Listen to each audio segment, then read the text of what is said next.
Hi எல்லாருக்கும் வணக்கங்க. Welcome to Edumatics plus.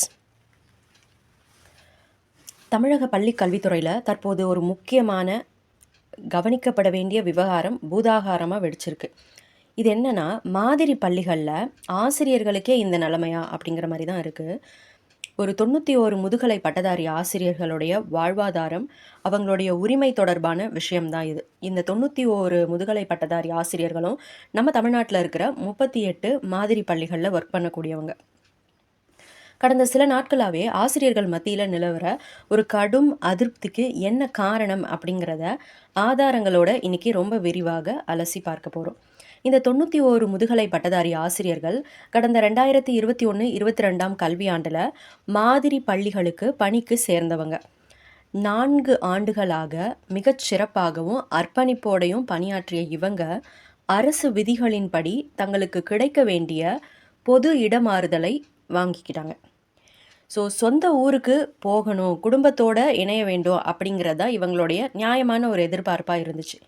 ஆனால் என்ன நடந்துச்சுன்னா, இடமாறுதல் பெற்று சென்ற பிறகு கூட கல்வித்துறை என்ன சொல்லியிருக்காங்கன்னா, இவங்கள திரும்பியும் நீங்கள் அதே மாதிரி பள்ளிக்கே திரும்பவும் போய் பணிபுரிங்க அப்படின்னு சொல்லி வலியுறுத்துகிறாங்க. ஸோ அதுதான் இப்போ பெரிய சர்ச்சையை மாதிரி பள்ளி ஆசிரியர்கள் மத்தியில் ஏற்படுத்தியிருக்கு. இப்போ நம்ம இதில் இருக்க முக்கியமான விஷயங்களை மட்டும் நான் உங்களுக்கு சொல்கிறேன். மொத்தமாக 38 மாவட்டங்களில் மாதிரி பள்ளிகள் செயல்படுது.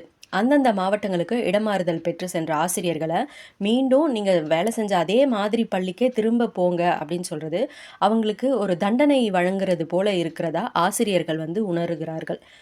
ஸோ இதோடைய சாதக பாதகங்களையும் நம்ம நடுநிலையாக பார்க்கணும் இல்லைங்களா? மாதிரி பள்ளிகளுடைய கல்வித்தரத்தை நம்ம பாதுகாக்கணும். கற்றல் செயல்பாடுகளை தொய்வில்லாமல் கொண்டு செல்லவும் அனுபவம் வாய்ந்த ஆசிரியர்கள் தேவை அப்படிங்கிறது கல்வித்துறையினுடைய நிர்வாக ரீதியான வாதமாக இருக்குது. ஆனால் இது ஆசிரியர்களுக்கு பல பாதகங்களை உருவாக்கியிருக்கு. ஃபஸ்ட்டு விஷயம், ஆசிரியர்களுடைய குடும்ப சூழல் இதில் முற்றிலும் புறக்கணிக்கப்படுது. சொந்த ஊருக்கு செல்ல வேண்டும் அப்படின்னு திட்டமிட்ட ஆசிரியர்களுடைய தனிப்பட்ட வாழ்க்கை தேவைகள் இங்கே பாதிக்கப்பட்டிருக்கு. ரெண்டாவது, பணிச்சுமை. மாதிரி பள்ளிகளில் ஆசிரியர்கள் காலையில் 7 மணிலேருந்து நைட்டு 9 மணி வரைக்கும் பணிபுரிய வேண்டிய ஒரு கட்டாய சூழல் இருக்குது. அந்த நேரத்துக்குள்ளே கல்வி சார்ந்த செயல்பாடுகள், நீண்ட நேர கூட்டங்கள் அப்படின்னு சொல்லி ஆசிரியர்கள் பெரும் மன உளைச்சலுக்கு ஆளாகிறாங்க. மூணாவது விஷயம், இடமாறுதல். இடமாறுதல் என்பது ஒரு பணியாளருக்கு கிடைக்க வேண்டிய அடிப்படை உரிமை.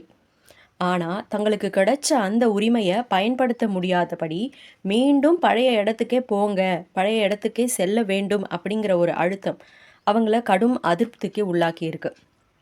இந்த சூழலில் அரசு என்ன செய்யணும்?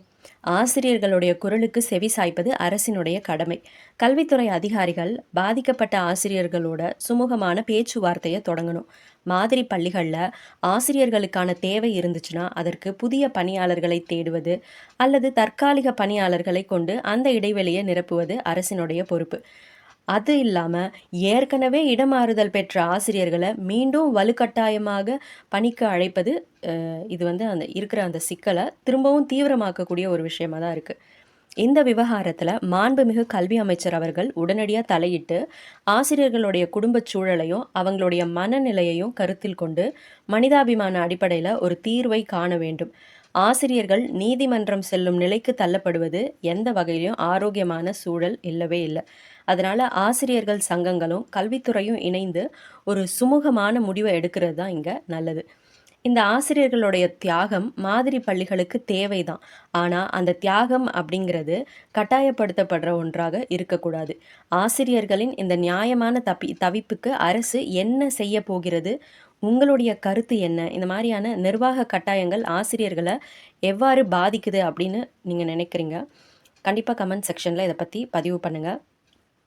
இந்த ஆசிரியர்களுடைய குரல் உயர இந்த வீடியோவை ஆசிரியர்கள் மற்றும் கல்வித்துறை சார்ந்தவர்கள் மத்தியில் கண்டிப்பாக ஷேர் பண்ணுங்கள். அண்ட் அது மட்டும் இல்லாமல் ஆசிரியர்கள் தெரிவித்த ஒரு ரொம்ப கஷ்டமான ஒரு கருத்து, அதாவது தாழ்வு மனப்பான்மைக்கு ஆசிரியர்களை கொண்டு போகுது அப்படிங்கிற மாதிரி ஒரு அதிர்ச்சி செய்தியை கொடுத்துருந்தாங்க. என்னென்னா, மாவட்ட மாதிரி பள்ளிகளில் பணிபுரிகிற ஆசிரியர்கள் ஏற்கனவே அரசு பள்ளிகளில் இருந்தப்போ பல ஆண்டுகள் அவங்களுக்கு கற்பித்தல் அனுபவம் பெற்று பல சாதனையாளர்களை உருவாக்கியிருக்காங்க. ஆனால் தனியார் கார்ப்பரேட் கம்பெனிகள் போல் அவங்கள மேற்பார்வையிடும் கட்டமைப்பை உருவாக்கி உதாசீனப்படுத்துகிறாங்க. ஸோ குறிப்பா அந்த திறன் மேம்பாடு அப்படிங்கிற பெயர்ல ஆசிரியர்கள வந்து வெளியூர்களுக்கு பயிற்சிக்கு அனுப்புறாங்க.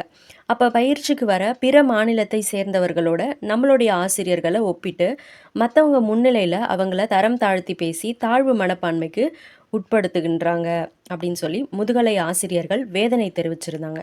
ஸோ ஆசிரியர்கள்னா வந்து எப்பவுமே ரொம்ப ஹேப்பியா இருப்பாங்க. அவங்களுக்கு வந்து ஸ்கூல் லீவ்னா லீவு. அவங்களுக்கு என்ன கவலை அப்படின்னு நம்ம நினச்சிட்டு இருந்த மத்தியில, இத்தனை கவலைகளும் ஆசிரியர்கள் மத்தியிலும் இருக்கு. ஸோ ஒவ்வொருத்தவங்களுக்கும் அவங்கவங்க செய்யற வேலையில மனநிறைவும் இருக்கு. அதே சமயத்துல கவலையும் இருக்கு. ஸோ இந்த 91 முதுகலை ஆசிரியர்கள் மீண்டும் மாதிரி பள்ளிக்கு செல்றதுக்காக மாற்றுப் பணி குடுத்திருக்கிறது சரியா? தவறா? அப்படிங்கிறத கமெண்ட்ல கண்டிப்பா உங்களுடைய கருத்துக்கள பதிவு செய்யுங்க.